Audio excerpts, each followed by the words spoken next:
soir. Nous sommes jeudi pour partager un thème très capital avec notre invité spécial.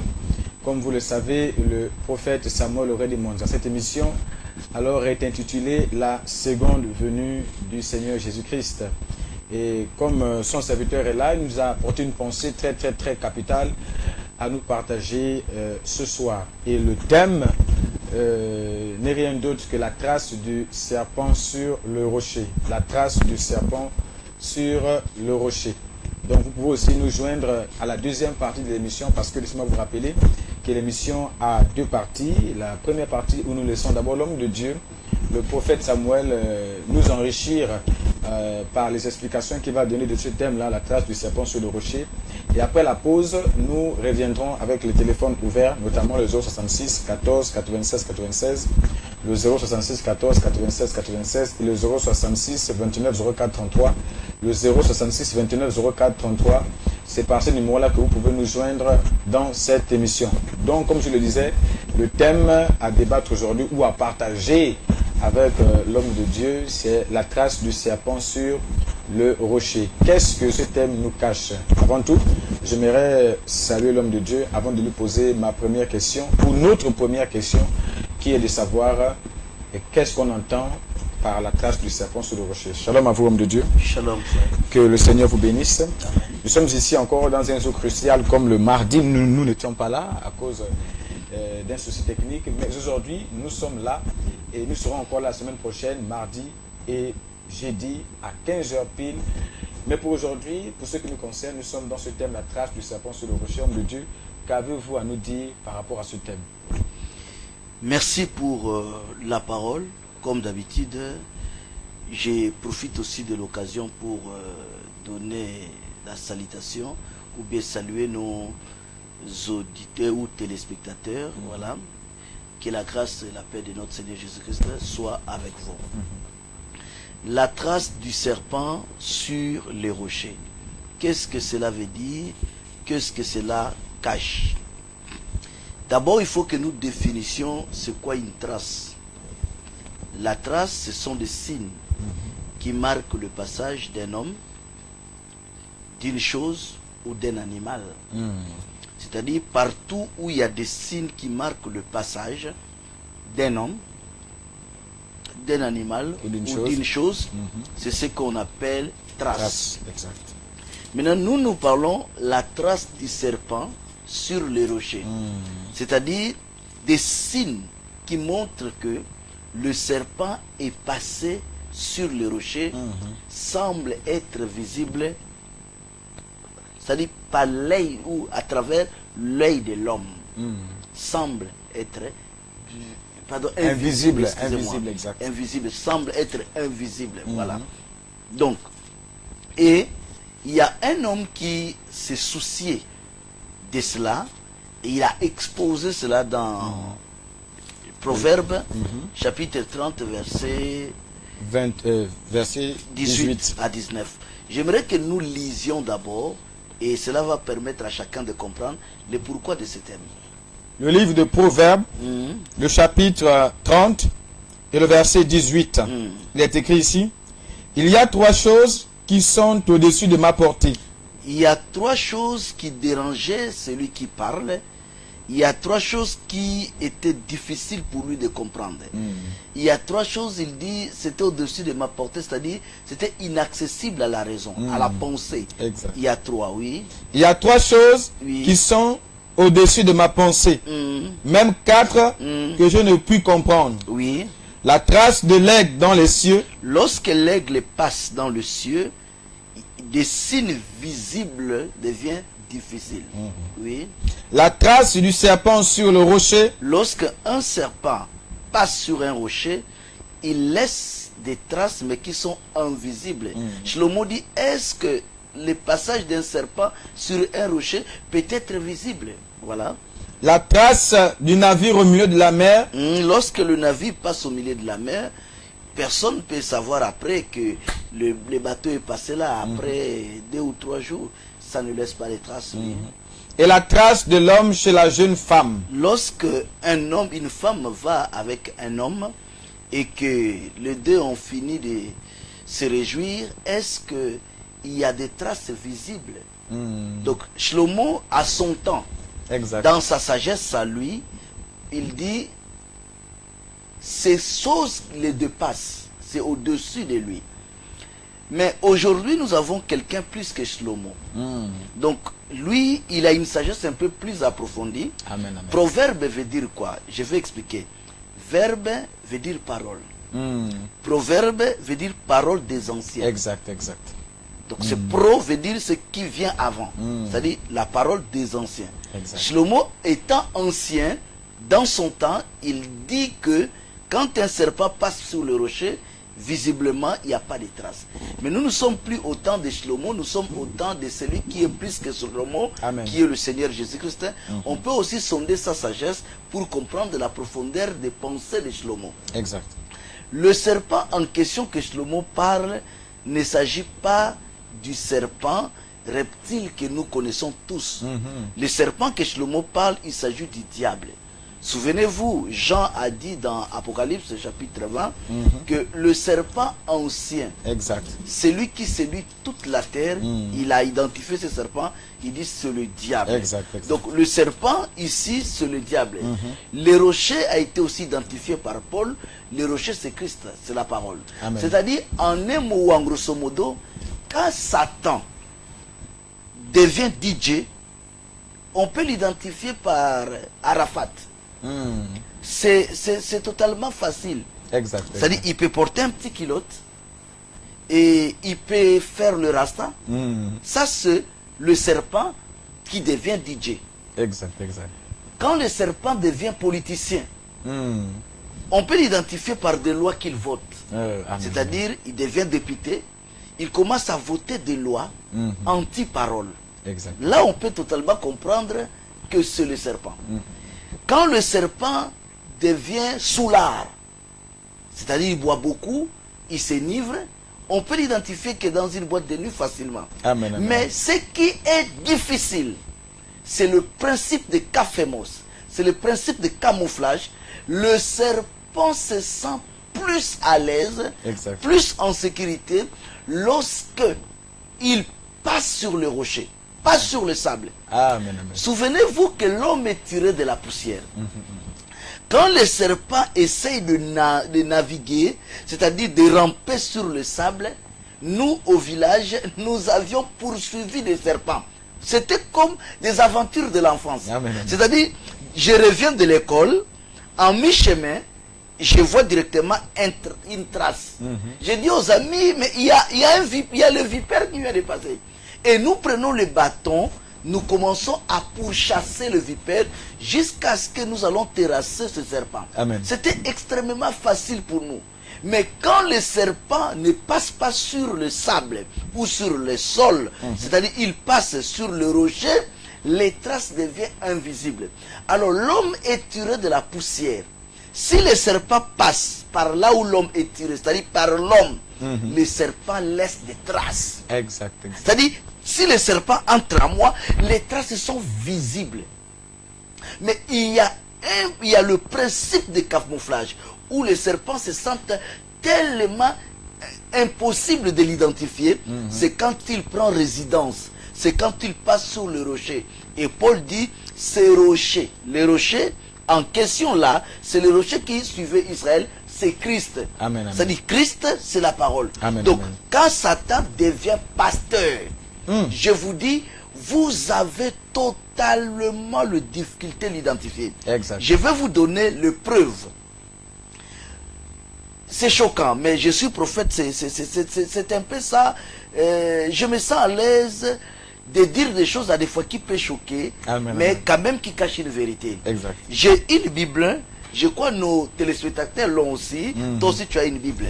Lorsque nous ouvrons notre Bible, précisément, dans Genèse chapitre 3, et que nous lisions ensemble l'histoire de la chute, nous ne verrons aucune place mentionnée que le diable avait séduit Ève. Nous n'avons aucune place, le nom diable, où Satan est mentionné. Mais tout le monde converge ensemble avec moi que le tentateur, le séducteur qui a conduit l'humanité à la chute, c'est le diable. Exact. Mais aucune trace Amen, amen. que c'est le diable qu'on nous dit le serpent ancien. C'est-à-dire, on parle d'une créature de Dieu qui a séduit Ève. Mais nous savons, nous convergeons tous dans la même pensée que cette créature était le diable. Mais pourquoi c'était difficile de l'identifier? Parce que le diable s'était camouflé derrière Genèse 2,16. Qu'est-ce qui était Genèse 2,16? Genèse 2,16 était la parole de Dieu. Amen, donc le diable avait pris résidence ou refuge dans la parole de Dieu. C'était totalement difficile d'identifier ces traces. C'est pourquoi vous voyez, de Genèse jusqu'à Apocalypse. Apocalypse l'identifie. Pourquoi? Apocalypse veut dire révélation. C'est comme un labo qui vient révéler, mettre à nu.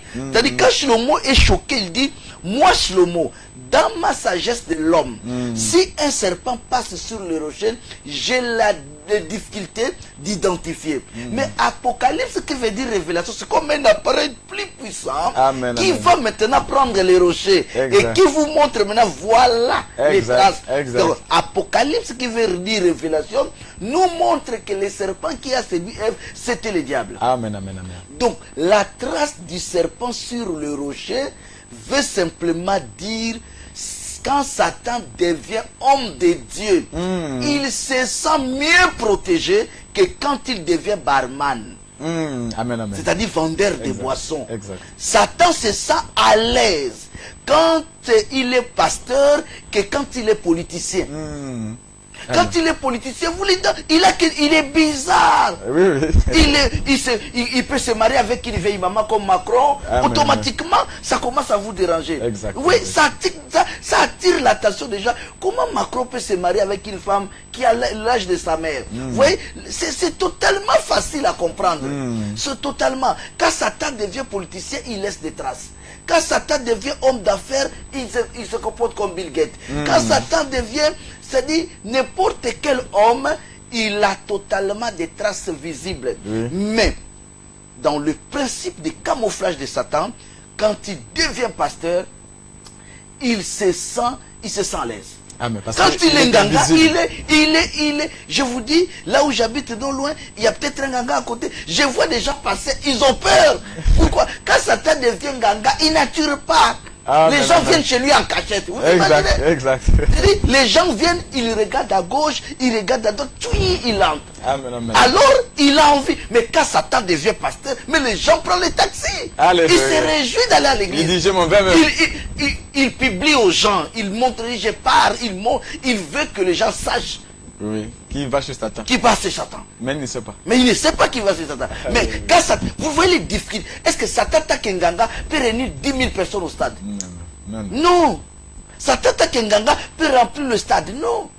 Mais Satan, tant que pasteur, il peut faire toutes ces choses. C'est pourquoi je parle des traces du serpent sur les rochers. Maintenant, je vais vous donner quelques exemples palpables. Regardez aujourd'hui. Satan, quand il devient pasteur, ou quand il passe sur le rocher, il fait en sorte que les indices restent invisibles. Le prophète Samuel dit, la seule chose qui trahit le déguisement, c'est la voix. Qu'est-ce que cela veut dire? Satan, il entre, serpent, il passe sur le rocher. Il n'y a pas de traces. Mais qu'est-ce qui peut dévoiler Satan quand il devient pasteur? Le Seigneur dit, je commence par le Seigneur pour finir par moi. C'est-à-dire, je commence au 1er siècle. Au 1er siècle, le Seigneur dit, ils viendront vers vous avec la peau des agneaux, mais alors, ce sont des loups ravisseurs. Nous connaissons que le loup, c'est Satan. Nous connaissons que l'agneau, c'est les enfants de Dieu. Les loups entrent dans la bergerie. Il se fait ami de nous. Mais s'il vient comme loup, C'est visible. Alléluia. C'est ça le problème. C'est-à-dire, Satan évite qu'il soit visible. Amen, amen. La amen. trace des serpents sur le rocher, Satan évite de laisser les traces. Amen.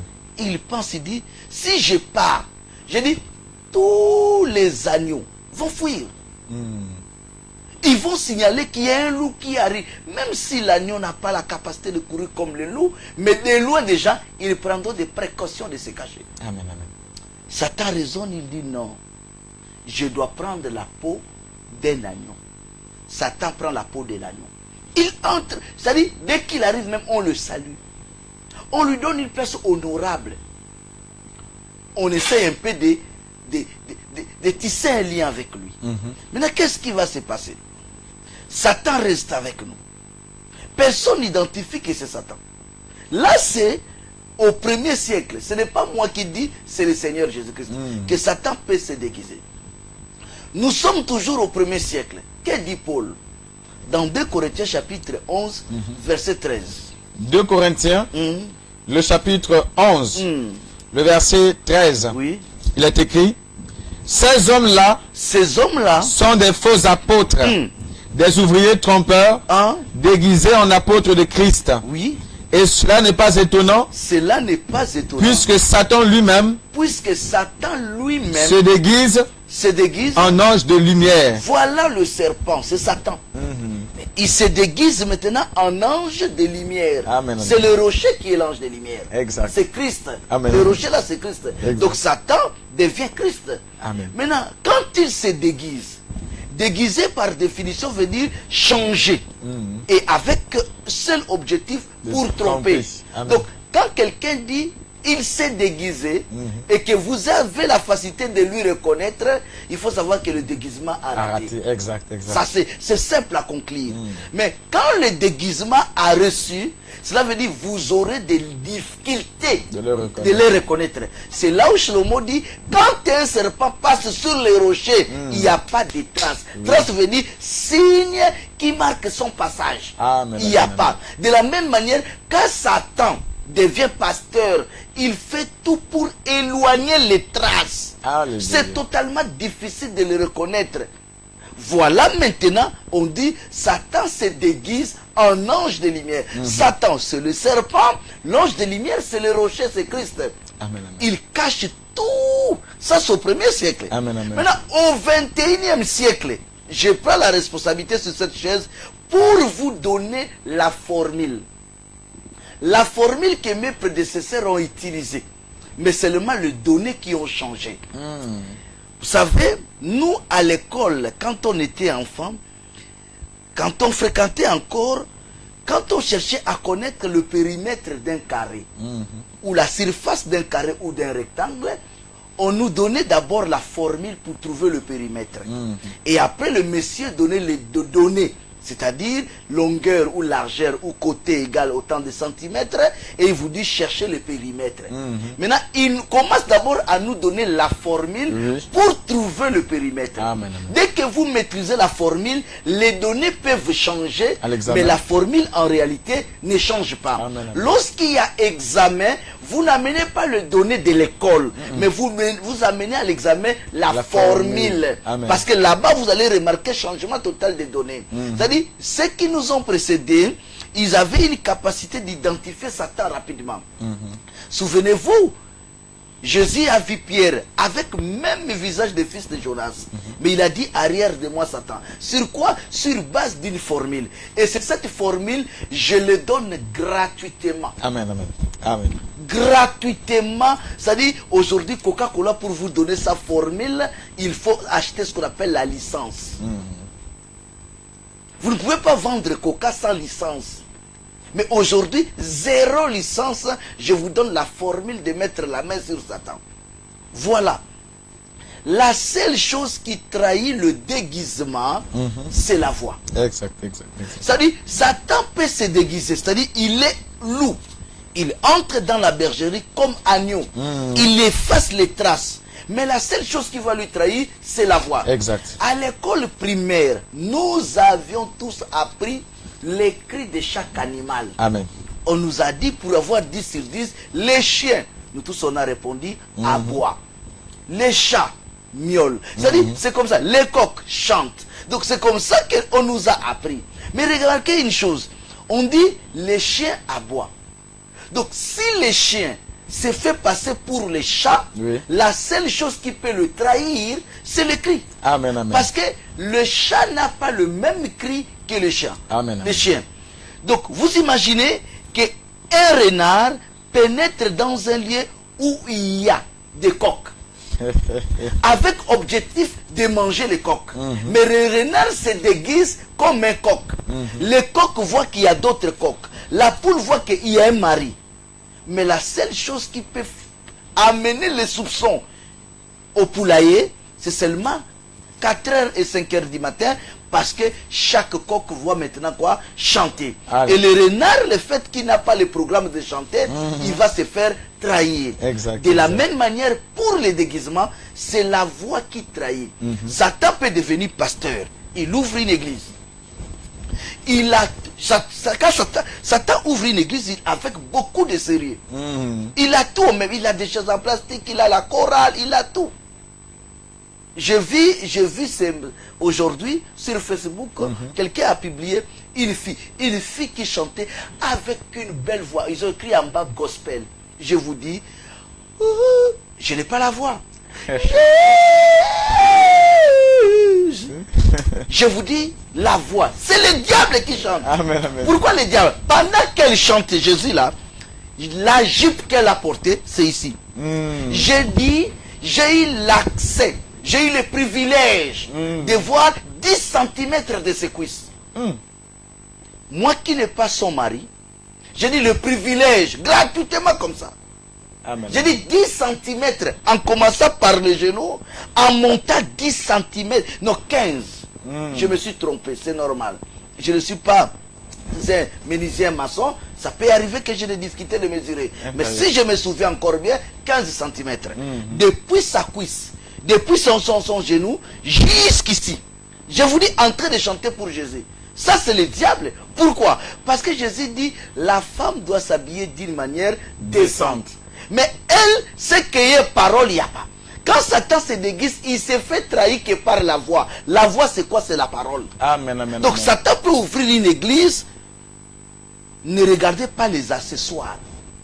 Les accessoires, c'est ce qui fait le déguisement. Mais la seule chose qui trahit Satan, c'est la voix. L'homme qui a montré le déguisement à nous tous, les principes de camouflage, Exact. c'est Jacob. Jacob a décidé en collaboration avec sa mère pour se faire passer pour Ésaü, son frère. Exact. Les deux se sont entendus avec sa mère, Jacob et la mère. Il faut quoi? Il faut se déguiser. Jacob a tenté de se faire déguiser.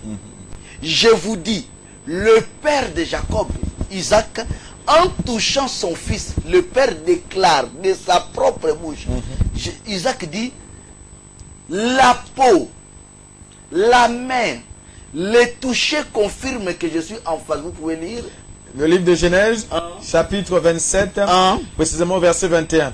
Il est écrit, Oui. Isaac dit à Jacob, Isaac dit à Jacob, approche donc, donc, et que je te touche, mon fils, pour savoir si tu es mon fils Ésaü ou non. Oui. Jacob s'approcha d'Isaac, son père, qui le toucha et dit, la voix est la voix de Jacob, La voix est la voix de Jacob. mais les mains Vous voyez? sont les mains d'Ésaü. Vous voyez? Amen, amen. C'est-à-dire, il a la certitude que les mains, c'est Ésaü. Alors, le déguisement ne se trouve pas au niveau de la voix. Alléluia. Le déguisement se trouve au niveau de la main. Amen. Donc, le déguisement a reçu. Oui. Il n'a pas laissé de traces à ce niveau. Mais la seule chose qu'il n'a pas pu, c'est la voix. Donc, le père est en train de dire avec certitude que Jacob, la voix t'a trahi. Et jusqu'à aujourd'hui, c'est la voix qui trahit Satan. Exact, exact. La trace du serpent sur les rochers, le serpent c'est Satan. Les rochers c'est la parole. Cela veut dire quand Satan devient pasteur, il écarte des traces pour l'identifier. Il se sent à l'aise d'ouvrir une église que d'avoir une boîte de nuit. Satan. Satan se sent, c'est une information que je vous donne. Amen, amen. Satan se sent à l'aise d'être pasteur que d'être barman. Il y a un verset qui me vient d'être marqueur là. Vous l'avez expliqué aussi une fois dans le même thème. Oui. Il dit ici, au Apocalypse chapitre 13, le verset 11. Puis je vis monter de la terre une autre bête qui avait 2 cornes semblables à celles d'un agneau et qui parlait comme un dragon. Mais c'est dans Apocalypse 13 qu'on nous montre encore que comment Satan travaille le déguisement. Dragon, c'est le serpent. Exact. Dragon, c'est le serpent. Oui, oui. Mais quand vous le voyez, vous voyez directement un agneau. Pourquoi il se montre comme l'agneau? C'est pour séduire. Amen. C'est une manière de vous dire, Satan se sent à l'aise. Oui. Je vous dis d'être pasteur que d'être politicien. Amen, amen. Satan, entre être médecin et être pasteur, Satan préfère être pasteur qu'être médecin. Quand il est médecin, il est bizarre. Il faut augmenter le prix de la consultation. Je ne sais pas si vous comprenez. Il peut commencer à avorter les gens. Automatiquement, vous l'identifiez. Ah, il fait avorter trop.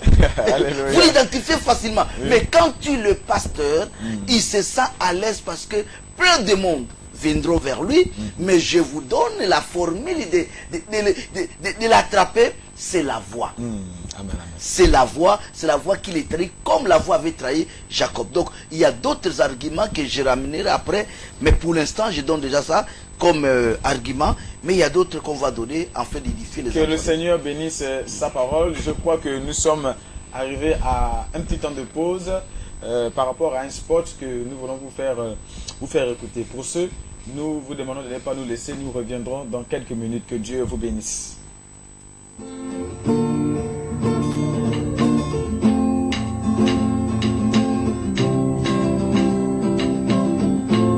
Un peuple sans révélation est un peuple sans fin qui marche tôt ou tard vers sa destruction.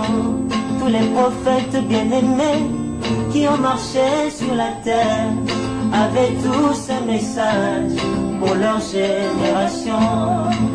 Dans une équation, les données peuvent changer, mais la formule reste toujours la même. Et quel était leur message? Aujourd'hui, cette parole de l'écriture est accomplie. Ils ont prêché la bonne nouvelle. Aujourd'hui, cette parole de l'écriture est accomplie. Jésus entra ce jour-là dans la synagogue. On lui remit le rouleau du prophète Ésaïe. Il prêcha la bonne nouvelle tout en démontrant qu'il était lui-même l'accomplissement d'Ésaïe. Et quel était son message? Aujourd'hui, cette parole de l'écriture est accomplie. Il a prêché la bonne nouvelle. Aujourd'hui, cette parole de l'écriture est accomplie. C'est cela le sujet du vent de joie. Aujourd'hui, cette parole de l'écriture est accomplie. Shalom, shalom, je suis le frère Jonathan de l'Assemblée des Saints de Libreville. Nous venons par ce canal vous convier à suivre nos émissions sur la chaîne LVS TV, donc sur le canal 9 de Satcom, et sur Facebook sur la chaîne LVS TV tous les mardis et les jeudis à partir de 15h. Que Dieu vous bénisse. Shalom. Donc, shalom encore à tous, bienvenue encore dans cette émission, la seconde venue. Nous voulons simplement rappeler les contacts par lesquels vous pouvez nous joindre dans cette émission qui a pour thème, comme vous le voyez, la trace du serpent sur le rocher. La trace du serpent sur le rocher, le numéro par lequel vous pouvez uniquement nous appeler, c'est le 066 14 96 96, le 066 14 96 96. Vous pouvez d'ores et déjà appeler pour que nous venons à vous répondre. Mais le 066 29 04 33, le 066 29 04 33 est le numéro par lequel vous pouvez nous joindre uniquement par WhatsApp. Donc voilà, tout a été annoncé. le 066 14 96 96, 066 14 96 96, c'est le numéro par lequel vous pouvez uniquement nous appeler, et le 066 29 04 33, 066 29 04 33, vous pouvez déjà nous envoyer vos messages par WhatsApp. Donc nous vous attendons. Homme de Dieu, vous avez dit tout à l'heure avant d'aller en pause qu'il y a d'autres arguments qui viennent encore essayer de développer et donner un éclaircissement assez palpable par rapport à ce thème-là, la trace du serpent sur le rocher. Nous vous écoutons. Merci. Donc ceux qui prennent l'émission en cours, vous voyez, c'est intitulé La trace du serpent sur les rochers. J'ai dit au départ, une trace, c'est des signes qui marquent le passage d'un homme, d'une chose ou d'un animal. Donc quand un animal passe, un homme passe ou une chose passe quelque part, ça laisse des signes, c'est ce qu'on appelle trace. Maintenant Salomon dit dans Proverbe 30 que lorsque le serpent passe sur le rocher, c'est-à-dire on peut même essayer cela aujourd'hui, quand un serpent passe sur le rocher, il ne laisse pas de traces visibles. Et moi, tant que prophète, je vais expliquer au peuple que le serpent que vous voyez, c'est le diable. Le rocher que vous voyez, c'est la parole. En un mot, Satan se sent à l'aise d'être pasteur à la place d'être politicien. Amen, amen. Satan se sent à l'aise d'ouvrir une église à la place d'ouvrir un bar. Donc ça, c'est une information que les gens n'avaient pas. Parce Amen. que les gens croient que Satan se sent à l'aise d'avoir le bar. Non, non. Avec le bar, il laisse trop de traces visibles. Mais avec l'église, Satan est vraiment, il se sent mieux à l'aise d'être pasteur que d'être avocat. Maintenant, et j'ai expliqué maintenant que le déguisement en question, tu nous as donné même Apocalypse 13, nous voyons un dragon qui parle, mais quand on regarde, on voit un agneau. Donc quand le Satan se déguise et vient vers nous, la seule chose qui peut trahir Satan, quand il devient pasteur, quand il est sur le rocher, c'est la voix. C'est-à-dire, quand Satan ouvre une église, la seule chose qui peut trahir Satan, c'est quand tu parles. Là, je vous dis, la seule chose qui peut trahir Satan, c'est quand tu parles. Quand il ouvre sa bouche, il commence à parler, il se fait trahir. Amen. Il se fait automatiquement trahir. Regardez par exemple Jésus-Christ. Accompagné de ses disciples, il était à Jérusalem. On lui montrait le temple et la ville de Jérusalem. Tout le monde qui avait regardé le temple et la ville, la conclusion était quoi? C'était un temple bien bâti, un temple bien construit. Jésus était la seule personne, là où tout le monde voit bien construit, lui il voyait bien détruit. On lui montre, on dit, Seigneur s'il vous plaît, regarde un peu les belles pierres qui fait l'ornement du temple. Regarde un peu la ville sainte de Jérusalem. Tout le monde qui lui demande de regarder, leurs pensées convergent à un temple, à une ville bien construite. Lui, quand il regarde, il dit, voyez-vous tout cela, il ne restera pas ici, pierre sur pierre qui ne soit renversée. Donc lui, là où les gens voient bien construit, lui, il voit bien détruit. Pourquoi cela? Parce que le Seigneur ou Dieu regarde toutes choses d'après sa parole. Lui, il ne regarde pas les choses comme nous. C'est pourquoi je vous dis, Satan s'est fait trahir. Pourquoi? Parce que les jours que nous allons commencer à regarder toutes choses d'après la parole de Dieu, mais nous allons attraper Satan plus dans les églises que dans des boîtes de nuit. Amen, amen, amen. Je vous dis, les jours que nous allons regarder toutes choses d'après la parole. Amen, amen. C'est-à-dire, on montre à Jésus un temple bien détruit. Alors l'homme, au départ, c'est aussi un temple. Paul dit, ne savez-vous pas que votre corps est le temple du Saint-Esprit? Donc on montre à Jésus un homme, une ville, une église bien construite. Mais lui, quand il regarde, il voit bien détruit. Et il y a des gens, quand Jésus les voit comme ça, il les voit en enfer. Amen, amen. Il les voit en enfer, mais sur la terre, on l'appelle guide. On l'appelle guide suprême. On l'appelle homme de Dieu. Mais quand Jésus les voit, c'est un homme détruit. C'est un temple totalement détruit. Pourquoi? Mais parce que Jésus ne regarde pas comme nous. Lui, il regarde toutes choses d'après la parole. Et les jours que vous allez commencer à regarder toutes choses d'après la parole, nous allons attraper Satan partout, partout. Amen, Donc, amen. le Satan qui est attrapé dans les églises de réveil, ce n'est pas Satan. Le vrai Satan est le pasteur lui-même d'abord. Exact, exact. Nous allons attraper Satan par... Attends. Tout le monde connaît que Jésus avait visité la belle-mère de Pierre. Tout le monde connaît les noms du père de Pierre. Son nom c'est Jonas. Pierre, fils de Jonas. Mais tout d'un coup, Jésus réunit les liens de parenté entre Pierre et Jonas. Et taxant Pierre de Satan. Qu'est-ce qui se passe? Qu'est-ce qui se passe pour lui? Parce qu'il a regardé Pierre d'après la parole. Si tu regardes Pierre d'après les hommes, tu vois fils de Jonas. Exact. Pécheur de métier. Amen. Mais si tu le regardes d'après la parole, c'est Satan en personne. Alléluia. C'est Satan en personne. C'est pourquoi vous avez remarqué, on montre à Jésus un temple bien construit, mais quand lui regarde, il voit un temple bien détruit. Motivation, c'est quoi? C'est Daniel 9. Dans Daniel 9, la parole dit, après le retranchement du oint, Jésus sachant que c'est lui le oint, après le retranchement du oint, le peuple d'un chef viendra détruire Jérusalem et les sanctuaires. Étant dans le sanctuaire, il sait que c'est lui le oint. Amen. Il va mourir maintenant. Et après sa mort, le temple là sera détruit. Exact. Donc il voit les choses d'après la parole. De la même manière, la trace du serpent sur les rochers.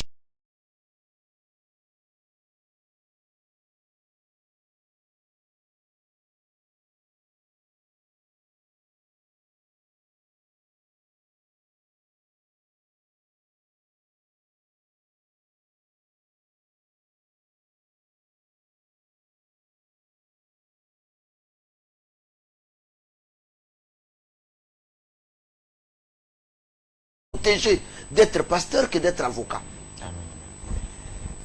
Et je ne sais pas si vous avez des questions. Voilà, donc j'ai une question par rapport à ça. Je me souviens, vous avez dit un jour dans une de vos prédications concernant même, un peu le même sujet, Oui, oui. que le monde que nous voyons ici, la terre que nous voyons est peuplée de deux lignées, sinon de deux semences. Et j'aimerais un peu aussi prendre l'exemple de Paul. Nous voyons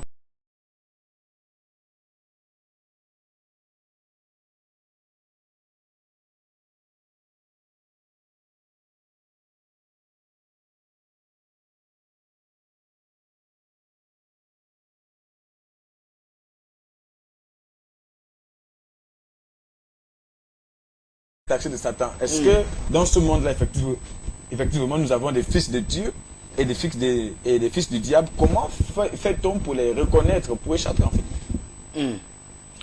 Mais le problème, c'est que fils, c'est par rapport à la sémence. Vous êtes fils d'un tel, c'est par rapport à la sémence. Si Dieu est votre père, c'est la parole qui vous a engendré. Si le diable est votre père, c'est les mensonges qui vous ont engendré. Lui-même, il pose la question, le Christ, de qui est-il fils? On dit de David. Pourquoi? Mais parce que c'est la parole qui l'a engendré. Donc il est de la sémence de David. Maintenant, en parlant de Elimas le magicien, j'aimerais que tu lis, quand tu lis l'histoire, tu vas connaître qui est d'abord Elimas, d'abord, selon les hommes. Avant que Paul le taxe de fils du diable, il est d'abord qui? Et comment il devient fils du diable? Acte, le chapitre 13, nous prenons Acte 13, voilà. Nous prenons à partir du verset, voilà, c'est écrit ici.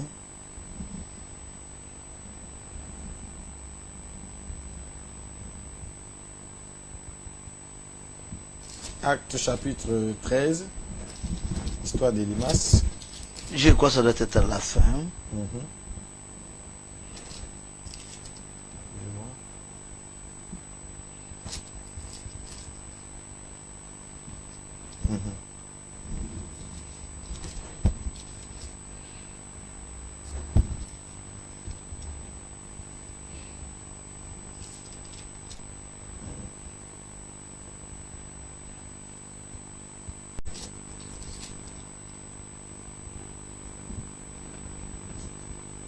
Les Juifs exaltés. Acte 13, 6. Acte 13, 6. Oui, excusez-moi. Acte 13, à partir du verset, à partir du verset 6, oui. Ayant ensuite traversé toute l'île jusqu'à Paphos, ils trouvèrent un certain magicien, faux prophète juif nommé Bar Jésus, qui était avec le proconsul Sergius Paulus. Un prophète, j'aimerais que tu recommences. À partir du verset 6, ayant ensuite traversé toute l'île jusqu'à Paphos, ils trouvèrent un certain magicien, faux prophète juif. C'est la partie importante, juif. C'est-à-dire, c'est cette partie qui peut séduire. C'est cette partie qui peut tromper les gens. Mais descends maintenant. Nommé Bar Jésus, qui était avec le proconsul Sergius Paulus, homme intelligent. Ce dernier fit appeler Barnabas et Saul et manifesta le désir d'entendre la parole de Dieu. Mais Elimas le magicien, car c'est ce que signifie son nom, leur faisait opposition, cherchant à détourner de la foi le proconsul. S'il vous plaît, je me mets devant ceux qui nous suivent avec beaucoup d'humilité. J'aimerais qu'on me suive attentivement. C'est monsieur Luc l'appelle, pas Paul d'abord, c'est Luc qui parle, l'appelle faux prophète. Juif. Est-ce qui est Luc ou qui est Paul pour attribuer à un homme de Dieu? Là, je me mets à la place des gens qui disent ne jugez point. Attribuer à un homme de Dieu cette identité de faux. Sur quelle base il appelle faux? Sur la base de deux choses. Elimas manifeste le désir d'écouter la parole de Dieu. Ce monsieur qui est prophète déteste la parole. Amen, amen. C'est ce qui montre qu'il est faux. Il s'oppose à la parole. Il est faux directement. Amen, amen. Donc, mais vous voyez, il s'oppose à la parole, mais il aime une chose, le miracle. Vous voyez, on l'appelle magicien, pourquoi? Parce magicien, c'est pas la parole. Magicien, c'est pas parole. Il y a jamais, les gens ne peuvent pas aller voir tour de magie en parlant. Si vous êtes dans la salle, on dit un magicien entre. C'est pas quelqu'un qui prend le micro, il commence à parler. On ne fait pas la magie avec la parole. Non. On fait la magie avec des choses. Donc c'est un homme sans parole, ton nom vide. Donc comme il est là, il est pareil à Genèse et Jambres. Amen, amen. Regardez, Moïse descend en Égypte avec un bâton, frère. Exact. Il jette le bâton au sol, le bâton devient serpent. Tout le monde est d'accord avec moi, tous les téléspectateurs, Moïse était prophète. Les mêmes miracles ont été reproduits par deux éminents égyptiens. Dans la sagesse de l'Égypte, ils ont pris les bâtons au pluriel. Ils ont jeté, c'est devenu des serpents comme Moïse. Quelle injustice! On les appelle, eux, des magiciens. On appelle Moïse prophète. Pourquoi ne pas les appeler tous des prophètes? Pourquoi ne pas les appeler tous ou soit des magiciens? Pourquoi l'un est prophète, l'autre sont magiciens? La différence se trouve au niveau de quelque chose. Les prophètes, ils viennent d'abord avec la parole. Exact. Vous ne voyez pas des idiots au Gabon ici? Regardez Facebook. Il s'appelle ça quoi? Localisation prophétique. Un idiot. Localisation prophétique. Éthique prophétique. Tous ce sont des aventuriers. C'est quand tu vois dire quelqu'un prophétique, c'est-à-dire c'est un aventurier du haut degré, c'est-à-dire un niveau élevé de l'aventure. Amen. Et c'est comme ça. Moïse est prophète pas parce qu'il a changé ou bien il a fait un miracle. C'est parce qu'il a un ainsi dit le Seigneur. C'est-à-dire il vient en Égypte, si on lui pose la question, qu'est-ce que Dieu a dit? Il ne va pas vous dire demain tu vas te marier. Non. Il ne va pas dire demain tu vas voyager. Il dira, Genèse chapitre 15, le verset 13 est en mouvement. Amen. Voilà les prophètes. Exact. C'est ce que nous faisons aujourd'hui. Maintenant, Elimas, lui, il est là, homme de miracles. Tous les jours avec le proconsul. Maintenant, quand Paul arrive, Paul aussi a des miracles. Mais il est présent. Les prophètes ne viennent pas présenter. Un prophète ne peut pas venir là. Quand vous voyez un prophète commence à chercher les gens, c'est un aventurier. Il part dans le zoom, il met. Regardez le communiqué que les églises de réveil mettent dans le Zoom et les Nganga mettent. C'est pareil. C'est pareil, c'est pareil. Tes chances bloquées, ton voyage bloqué, ton mariage bloqué, pareil. Amen, amen. Donc, avant, on partait chercher les voyants. Aujourd'hui, c'est le voyant qui vous cherche. Alléluia. Je ne sais pas si vous comprenez. Amen. Vous comprenez comment c'est compliqué. Saül, Saül. il n'y a pas un voyant quelque part. Amen, amen, C'est amen. du goût ça. Exact, exact. On cherche les voyants. Aujourd'hui, c'est le voyant qui cherche les gens. C'est le voyant Amen. qui est en train de dire, venez, venez. Avez-vous vu le voyant en train d'appeler Saül? Non. Alléluia. Donc, ça là, c'est de pur... C'est-à-dire, c'est le diable, c'est des transmasses spirituelles. C'est-à-dire, quelqu'un qui quitte un côté, le diable fait comme ça. Et voilà le faux prophète. Il se dévoile parce qu'il est opposant numéro 1 de la parole. Amen, C'est amen. pourquoi on l'appelle faux. Grâce Voilà à ce que Dieu. j'ai à dire. Que le Seigneur vous bénisse. Amen. Le 066 14 96 96 066 14 96 96. Vous pouvez appeler par ce numéro-là pour nous joindre afin de poser vos questions ou encore si vous voulez participer à l'émission pour féliciter ou quelque chose, vous voulez dire quelque chose à l'homme de Dieu, ça dépend de vous. Vous pouvez appeler par ce numéro-là ou encore par WhatsApp. Vous pouvez envoyer dans le numéro 066 29 04 33 066 29 04 33. Vous pouvez nous joindre par WhatsApp, même après l'émission. Que le Seigneur vous bénisse, homme de Dieu. Vous avez parlé de la trace du serpent sur le rocher. Et vous avez identifié ce serpent comme étant le diable, le serpent ancien, celui qui séduisit toute la terre. Donc, quand il vient à l'église, quand il devient pasteur, il ne laisse aucune trace. Mais quand il est dans le monde, politicien, tout ça, il laisse des traces. Beaucoup. Voilà. Donc, Si le médecin, il va faire avorter les femmes. effectivement. Mais quand il devient homme de Dieu, il ne laisse aucune trace. laisse aucune C'est trace. pas facile de l'identifier. l'identifier. Jusqu'à ce qu'il va mourir, vous allez l'honorer. Alléluia. Vous allez l'honorer en train de pleurer. Papa est parti, soldat. Alléluia. Alors c'est Satan qui est en train. Effectivement. Donc maintenant ma question repose là. Nous avons compris que Satan laisse la trace, ou Satan a une trace lorsqu'il est pasteur, mais cette trace est indétectable à l'œil humain. Mais le souci, est-ce qu'il y a aussi une trace du Seigneur comment reconnaître aussi que le Seigneur est là? Est-ce qu'il laisse des traces? Parce que si Satan laisse une trace mais qui n'est pas détectable, c'est que Jésus aussi a une trace quelque part. Je sais pas. On lui pose une question, le Seigneur. Regardez les choses comme moi, elles sont tellement merveilleuses. On dit au Seigneur, dis-nous, quand cela arrivera-t-il? C'est-à-dire, quand est-ce que Jérusalem sera détruite? Quel est le signe de ton avènement et de la fin du monde? Dis-nous.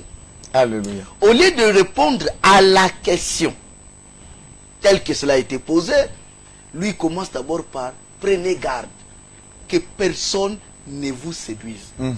Il va répondre après. Oui, oui. Il va répondre après le signe de son avènement. Mais avant de répondre sur le signe de son avènement, il commence d'abord prenez garde que personne ne vous séduise. Pourquoi il a dit ça? C'est là où ça m'amène à ta question.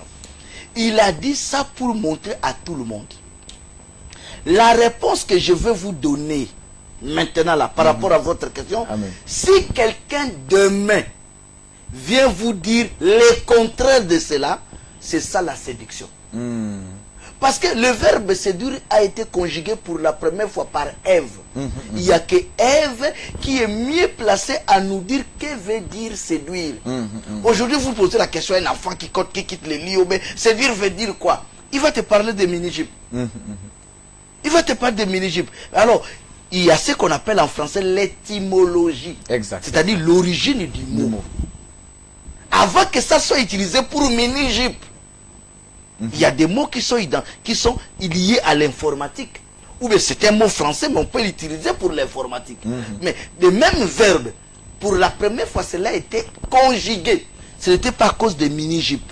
Cela a été conjugué à cause de la parole. Exact, exact. Le serpent m'a séduite par la parole. Donc, en un mot, quand on pose la question à Jésus-Christ, quel est le signe de ton avènement et de la fin du monde? Et que lui répond, prenez garde que personne ne vous séduise. C'est-à-dire, il est en train de dire, je vais vous donner la réponse. Mais demain, si un politicien, demain, si un pasteur vous dit le contraire de ce que je vais énumérer tout à l'heure, c'est lui le séducteur. Donc, par rapport à ta question, tout ce qui va à l'encontre de la parole de Dieu, c'est ça le diable. Et le signe de Christ, c'est quoi? C'est la parole. Amen, donc, amen. c'est-à-dire, c'est quelque chose et son opposé. C'est comme Alléluia. plus et moins. Amen, donc, amen. si tu connais, pour connaître le signe de Christ, c'est quoi? Christ, c'est la parole. Amen, amen. Christ, Jésus-Christ, c'est la parole. Les traces de Christ, c'est la parole. Là où il y a Christ, il y a la parole. Amen, amen. Jacob a dit, Dieu est en ce lieu. Je lance un défi à Jacob. Montre-moi les signes de la présence de Dieu à Bethel. Pourquoi avoir nommé la ville Bethel et tu dis ici c'est la maison de Dieu? Montre-moi le signe qui prouve que Dieu est à Bethel. Amen. Parce que Jacob a eu l'audace de dire Dieu est en ce lieu. Sur quelle base? Que sur la base de la parole. Exactement. C'est en ce lieu-là Dieu lui a parlé. Amen. Il dit certainement. Certainement, Dieu est en ce lieu. La certitude vient d'où? Parce qu'il a dit, une voix m'a parlé. Jacob, Dieu fait de Jacob héritier d'une promesse qui existait. C'est-à-dire, les choses qu'il a dit à Jacob, c'est nouveau pour Jacob, mais c'est ancien pour Isaac. Amen, amen. C'est ancien pour Abraham, Abraham, mais exact. ça devient nouveau pour Jacob. Amen. C'est pareil aujourd'hui. Exact, exact. Voilà.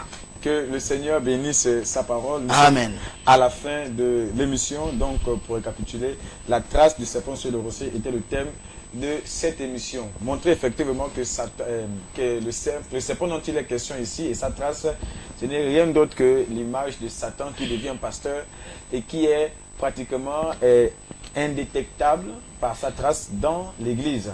Mais lorsqu'il est dans le monde, quels que soient les différents domaines du monde, que ce soit la politique, la science, la médecine, il laisse énormément de traces. Énormément. Je veux prendre le temps, même les mardis, vous montrer combien de fois il a laissé les traces quand il a quitté l'église et qu'il est devenu homme politique. Je vous dis, non, c'est la honte pour Satan. Grâce à Dieu, grâce au Seigneur. Donc, faisons vraiment attention. Tout ce qui n'est pas conforme à la parole, comprenez que c'est Satan qui s'est déguisé en tant que pasteur et en tant qu'homme de Dieu dans l'église. Tout ce qui est conforme à la parole, sachez que c'est le Seigneur. C'est pourquoi nous vous demandons encore davantage d'être câblés tous les mardis et les jeudis lorsqu'il fera alors 15 heures dans cette émission et dans cette chaîne LVS TV. Que Dieu vous bénisse et qu'il vous garde. Shalom. Voici le prince des cieux, les anges proclament sa venue, car l'enfant maillotté, Dieu fait chair pour nous sauver. LVS